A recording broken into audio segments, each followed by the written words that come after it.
Eba, voltando aqui o segundo bloco e agora nós vamos falar sobre um tema muito bacana, que é saúde mental dos homens com um profissional de Minas, gente, Luiz Henrique Souza, psicólogo. Seja muito bem-vindo e nós estamos fazendo vídeo chamada. Seja bem-vindo, Luiz. Olá, prazer, boa tarde a todos, tudo bem? Muito obrigado pelo convite e espero que a gente possa fazer um bate-papo bem legal. Com certeza. Vamos começar falando, Luiz, o seguinte: o machismo é grande quando se fala em cuidar da saúde masculina? Sim. A taxa de rejeição com cuidado da saúde masculina é muito alta. Os números indicam, em quase todos os quadros que a gente vê de doenças crônicas, doenças graves, os homens estão encabeçando essa lista, justamente por uma certa resistência com cuidado, uma resistência a buscar ajuda.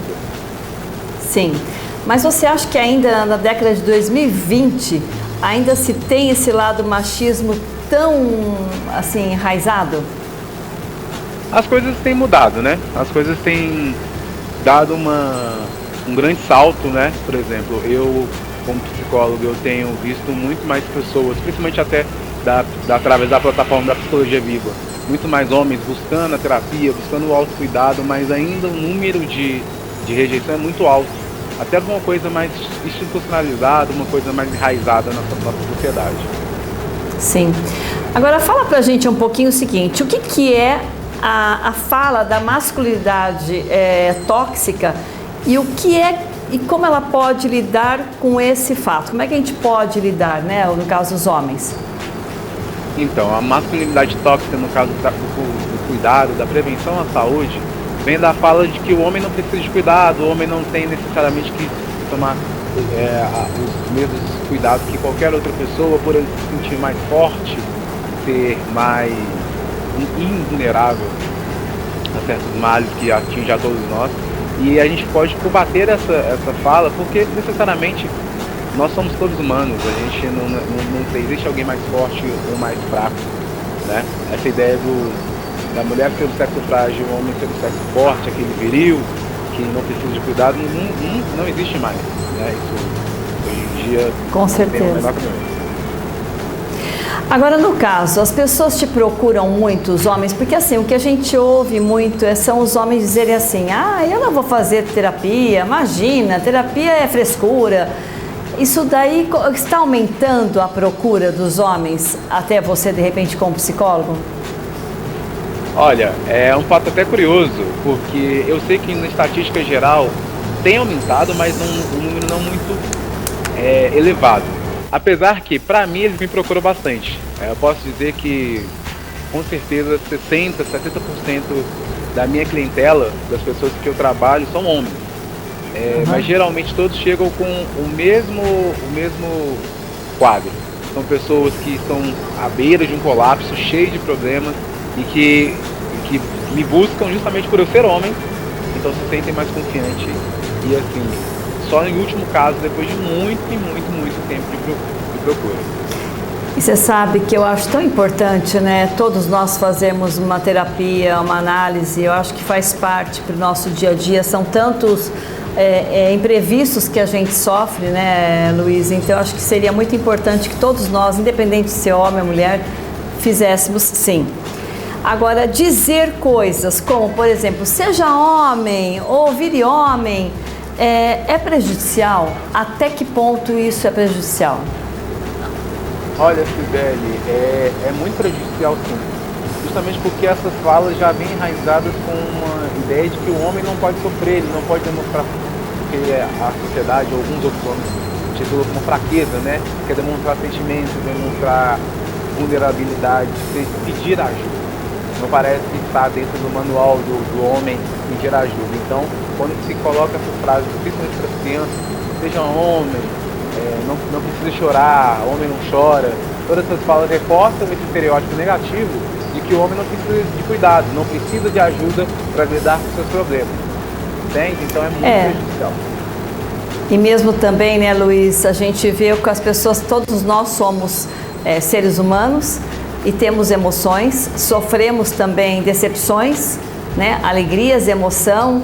Então a gente tem que realmente botar para fora, né? Eu acredito que isso deva fazer muito mal para uma sociedade masculina, uma vez que culturalmente dizem que os homens não possam pôr para fora os seus sentimentos.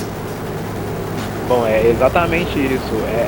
Isso vai intoxicando as pessoas de dentro para fora e são refletidas em ações que muitas das vezes as pessoas não entendem por que elas fazem ou naturalizam e não buscam entender por que aquilo faz mal. E acabam enraizando que isso é da pessoa, sabe? Aquilo é daquele sujeito, aquele sujeito nasceu assim, não tem jeito, vai ser sempre assim. Isso é totalmente equivocado, isso às vezes é construído ao longo de vários e vários processos que a pessoa teve na vida e ela não tomou uma providência ou não foi incentivada a tomar uma providência a tempo.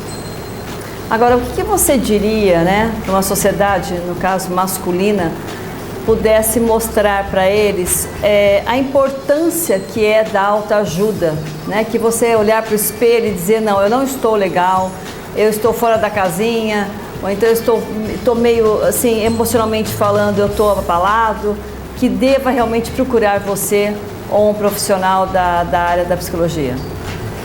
Bom, o que a gente pode falar para essa parcela da sociedade, principalmente voltada para o público masculino, é que todo mundo necessita de ajuda há algum tempo. Nós somos seres que vivemos em sociedade. E uma sociedade não é feita por um indivíduo. Então, em nenhum momento na nossa vida, a gente está sozinho ou faz alguma coisa sozinho. A gente sempre precisa do outro. E para tratar das nossas emoções, a gente também precisa do outro. E nessas horas o profissional é a pessoa mais indicada, porque ele vai trabalhar em cima daquilo que você deseja e não daquilo que ele acha, não daquilo que foi ensinado para ele como certo. Não, ele vai trabalhar em cima do que você deseja, que é aquilo que vocês vão construindo dentro do consultório. Você acha, Luiz, que agora, por questão desse momento que nós estamos vivenciando há quase 2 anos, né, a pandemia, você acredita que aumentou o número de procura dos homens para você, ou na área psicológica no geral?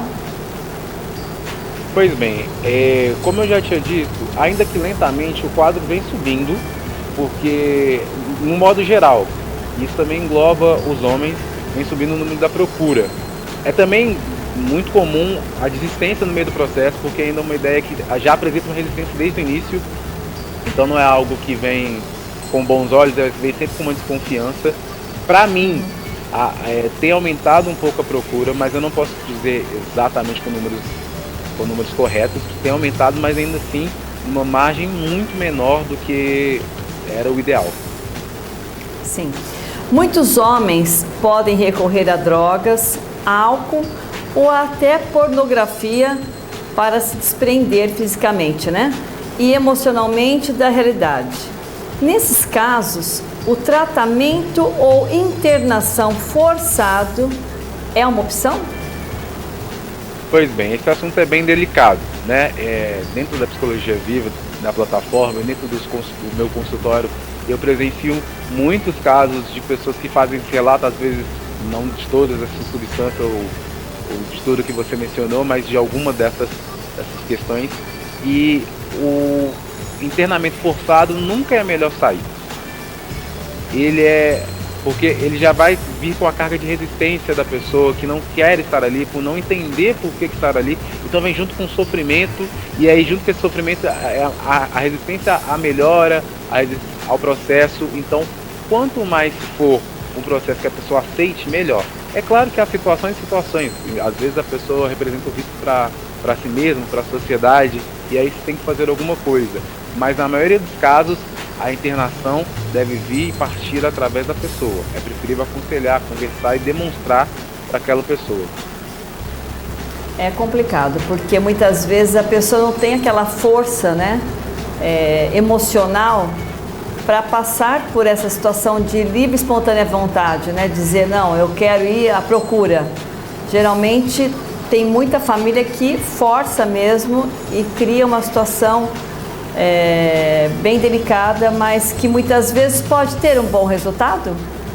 Então, sobre essa situação, é claro que a gente entende, principalmente em relacionado às drogas, né, que tira a pessoa do juízo perfeito dela, que a gente pode sim ter casos em que a internação precisa ser necessariamente no primeiro momento forçada. porque aquela pessoa está num estado que ela não consegue responder por si. E ela não vai conseguir Sim. entender o quão perigoso ela está sendo para ela e para os outros. A questão Sim. é principalmente o depois, porque aquele estado vai passar, a pessoa vai voltar à lucidez, a gente pelo menos espera isso, a gente vai fazer alguma coisa para que isso aconteça. E aí nesse momento é que é importante continuar as conversas e aconselhar, demonstrar para a pessoa, olha, como isso foi melhor para você, como agora você pode pensar com mais clareza, tudo isso aqui está sendo feito para o seu bem. Então assim, não é a internação o problema é não explicar à pessoa por que ela está sendo internada e principalmente quando ela apresenta uma melhora, não é trabalhado com ela esse ponto, é simplesmente colocado como se aquilo fosse algo que ela tem que se sujeitar sem necessariamente pensar sobre. Então, sem explicar, sim, né? Exatamente, tem efeito sim a internação em casos mais graves, porque a pessoa vai voltar à sobriedade, mas em todo momento tem que ser feita a explicação do que está acontecendo para ela, trazer ela à tona do que ela está vivendo. E o mais importante também, né, Luiz, além de dar todo esse apoio para essa pessoa, assistência, né, o depois, né, a manutenção disso tudo para ela não cair outra vez na tentação. Exatamente, o depois é muito complexo, porque as recaídas, elas acabam fazendo parte do processo, por mais que a gente não queira, por mais que seja doloroso, as recaídas fazem parte do processo. A vontade de fazer uso daquilo que uma vez foi tão benéfico para ela, deu a sensação de liberdade, de libertamento de todo aquele sofrimento que aquela pessoa estava vivendo, vai aparecer de novo. Mas nesse momento é preciso que a gente converse com as pessoas, que instrua, que demonstre, que mostre para ela que o caminho pode ser diferente, não precisa ser aquele mesmo caminho. Aquilo não necessariamente foi uma salvação, foi mais um alívio momentâneo, algo passageiro, que não vai ter resultado lá na frente. Sim. Agora, Luiz, as pessoas falam muito assim, né, o ditado, que os homens têm apenas duas emoções, apatia ou a raiva. Isso é um equívoco comum? É um equívoco muito comum, porque o ser humano é feito de tantas emoções e os homens não são diferentes em nada disso. A gente sente alegria, tristeza, raiva, a gente sente uma gama tão vasta de sentimentos, de emoções, que a gente tem que aprender a lidar com cada uma que aparecer. Então, assim, limitar o potencial do homem a duas emoções apenas é algo que beira o ridículo. É claro que isso foi difundido em algum momento na sociedade, mas não tem o menor cabimento. A gente não é feito somente de duas emoções, até porque são duas emoções que em quase todos os casos elas vão ser negativas, elas não vão ajudar, mas atrapalhar. Então, assim, resumir o homem a coisas que não vão ajudar ele a conviver melhor. Sim. E outra coisa, né? O homem também é ser humano, né? Sim. Como a mulher, como um todo, né? Como uma criança. Exatamente. Realmente isso daí tem que ser eliminado de uma sociedade, com certeza. Eu acho tão lindo o homem chorar, o homem poder expressar o seu sentimento, né?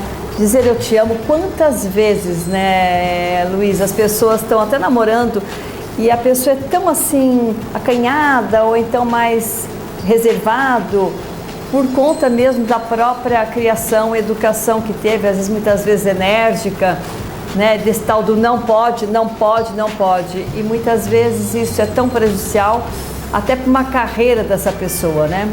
O que você pode falar isso pra gente? Pois é, justamente assim. Tanto a emoção, as emoções, elas vão arrumar mecanismos para se manifestar. Assim, quando a gente está feliz, a gente sorri, a gente quando está triste, a gente vai querer chorar. Assim. E isso não tem nada de errado. É o nosso mecanismo agindo de uma forma para demonstrar aquilo que ele está passando. Então isso faz todo sentido isso acontecer. Tanto é que muitas vezes a gente chora e se alivia, sim. Tem um alívio, porque isso é um mecanismo para extravasar aquela emoção que está aflorada dentro da gente. Então, o homem, como qualquer ser humano que teve esse mecanismo perfeito, elaborado, tem que se expressar. Ele necessita se expressar. É claro que é imposto muitas vezes que se expressar na frente dos outros, principalmente, é algo ruim. Às vezes a gente é introjetado a não se expressar nem quando os outros não estão presentes. A gente vai guardando essas emoções, e elas vão nos corroendo por dentro, fazendo que a gente fique cada vez mais mal, a gente se sinta mal com a nossa presença. A gente, às vezes tem pessoas que têm dificuldade de ficar sozinhos, porque sabe que quando vai ficar sozinho, as emoções vão vão sair para fora. Aflorar. Então, vão aflorar e justamente por isso as pessoas buscam, às vezes, fazer coisas que nem entendem, às vezes ficam em bares, ficam em festas o tempo inteiro, justamente para esquecer daquelas emoções e não conseguem conviver consigo mesmo, que é uma coisa totalmente prejudicial. Verdade. E é uma fuga, né? Que acaba sendo uma fuga, né, Luiz? Sim, exatamente. Ou para bebida, ou para o jogo, ou, enfim, ou para droga.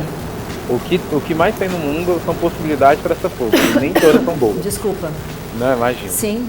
Então, assim, esse mecanismo de fuga que a gente acaba encontrando, né, para fugir do nosso sentimento, para não encará-los, é muito prejudicial à nossa saúde, à nossa convivência em sociedade, a tudo que nos cerca, porque pode fugir daquilo que a gente considera como o ideal de ser. Então, assim, nós nos tornamos uma pessoa que nós não queremos ser. Às vezes entregues a coisas que a gente nunca imaginou estar entregues, sabe? Então, a gente tem que realmente tomar cuidado quando a gente fala de não se estressar, de não demonstrar emoções, porque isso vai afetando a gente por dentro e nos transformando de uma forma não muito prazerosa.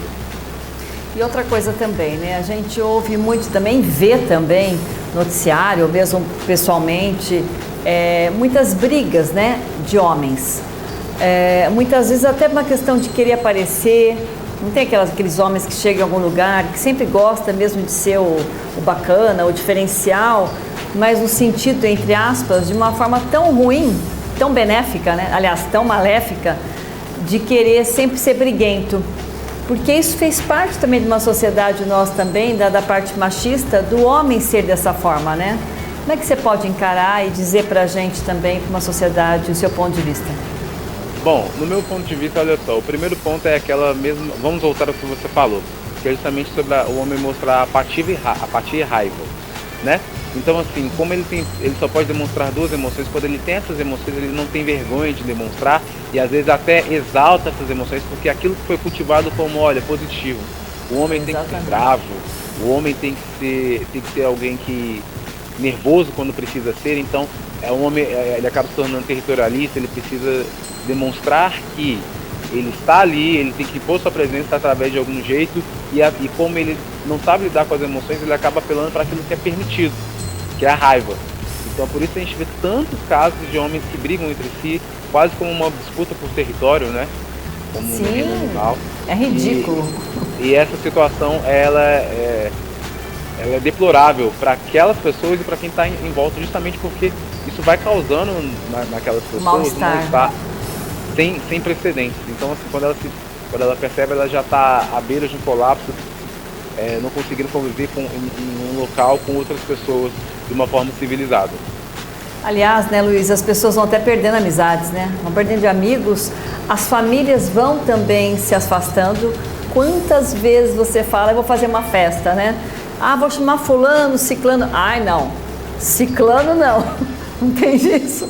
Porque ele vai ser o que vai fazer barraco na festa. Quer dizer, realmente a pessoa se torna até, perante uma sociedade, perante uma família, até mais isolado, né? Exatamente. As pessoas acabam perdendo até, às vezes, a vida, né? Sim. Quantas discussões a gente vê de trânsito que acabam em mortes, em estádios de futebol. Então, assim, é um perigo que eles se colocam e colocam os outros. Eles acabam afetando demais as próprias relações, né? E isso é popularmente aceitável, né? Porque o descontrole emocional que faz a raiva dominar de uma tal maneira que as pessoas não conseguem fazer nada quando o sentimento vem, a não ser deixar o sentimento dominar e fazer as ações que o sentimento manda. Então, assim, não lidar com as emoções também é não saber como reagir quando elas vêm em uma intensidade muito grande, sabe? Como, por exemplo, fala a raiva. Um pouquinho pra gente, Luiz, em cima disso. Saber administrar as nossas emoções, né? Muitas vezes a gente se vê, de repente, isso no âmbito geral, né? Não só dos homens, mas como um recado mesmo para você passar para a gente estar quase terminando a nossa entrevista. Como é que faz para a gente poder manter este equilíbrio emocional, seja para um problema mais sério de uma perda, de uma morte, ou mesmo também para uma ganhei na loteria, sei lá, sabe, esses extremos? Sim.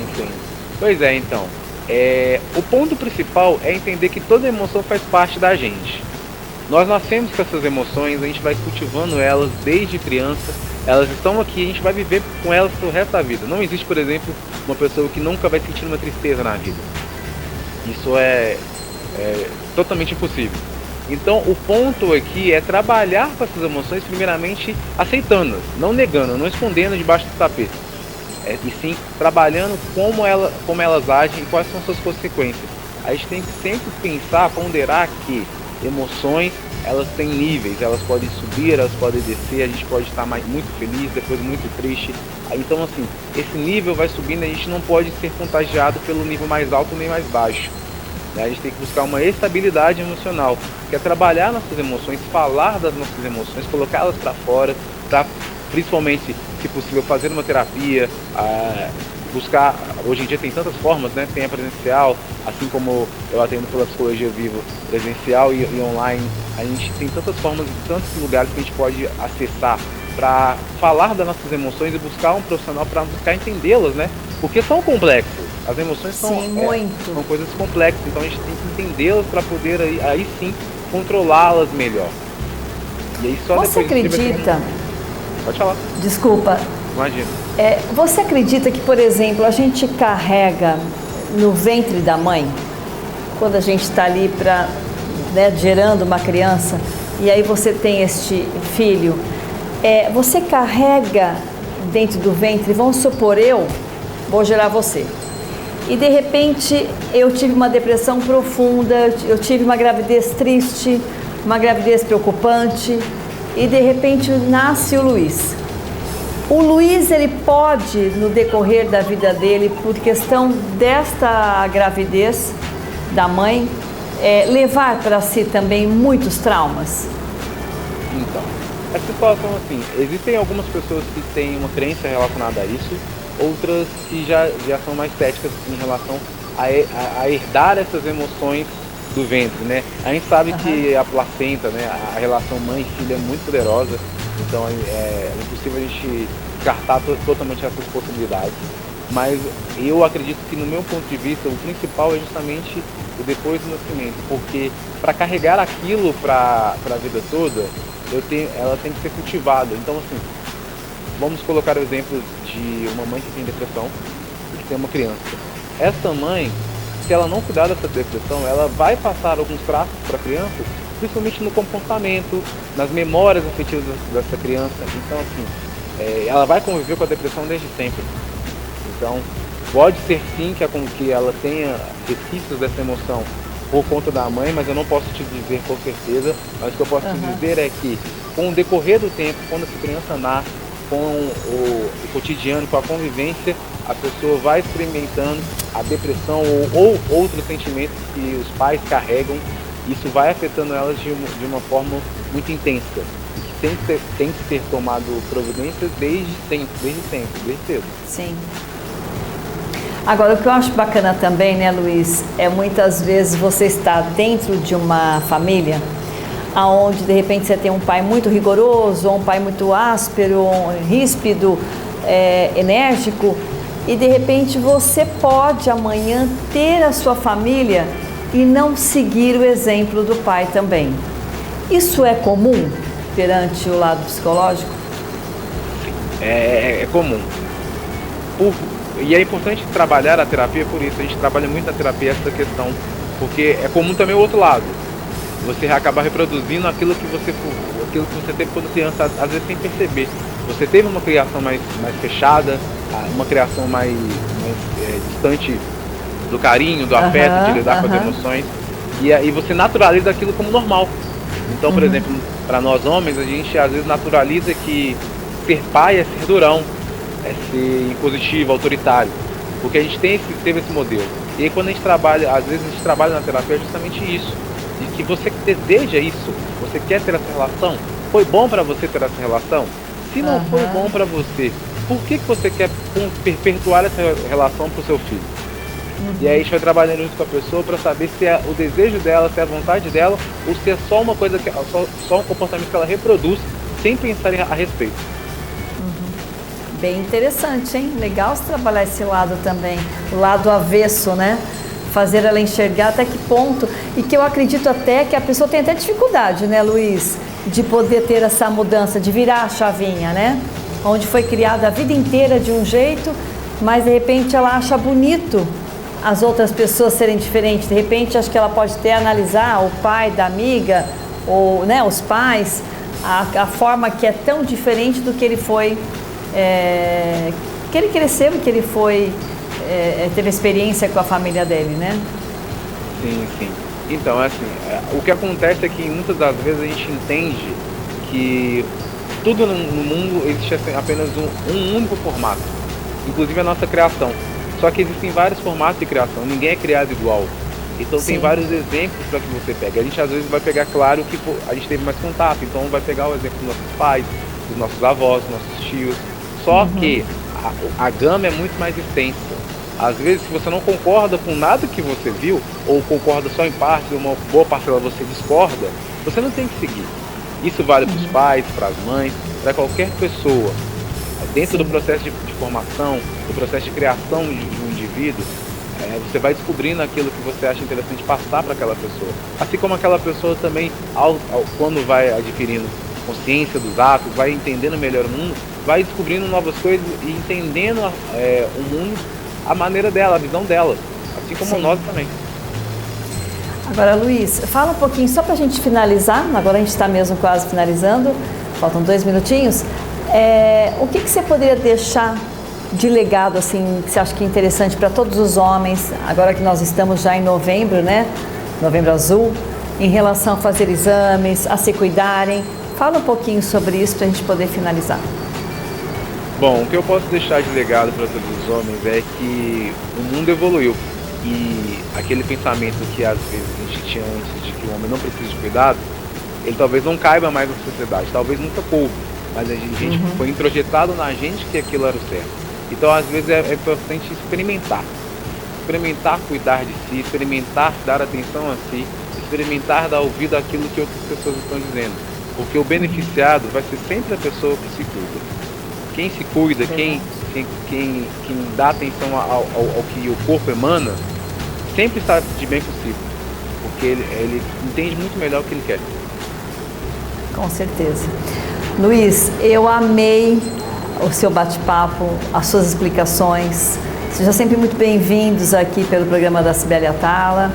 E foi um prazer ter te conhecido, viu? E um beijo grande pro pessoal de Minas Gerais. Eu tô com saudade daquele pãozinho de queijo, viu? Pãozinho de queijo. Daqui a pouco eu vou comer um também. Bom, muito obrigado pelo convite, tá? Foi uma honra conversar, foi um prazer fazer esse bate-papo. Espero ter ajudado com as explicações, com as informações. E sempre que puder, eu vou estar voltando e agradeço demais o convite mais uma vez. Muito obrigada, Luiz. Gente, nós vamos para um rápido intervalo e vamos voltar com aquele papo delicioso que é o nosso guarda-roupa inteligente. Não sai daí.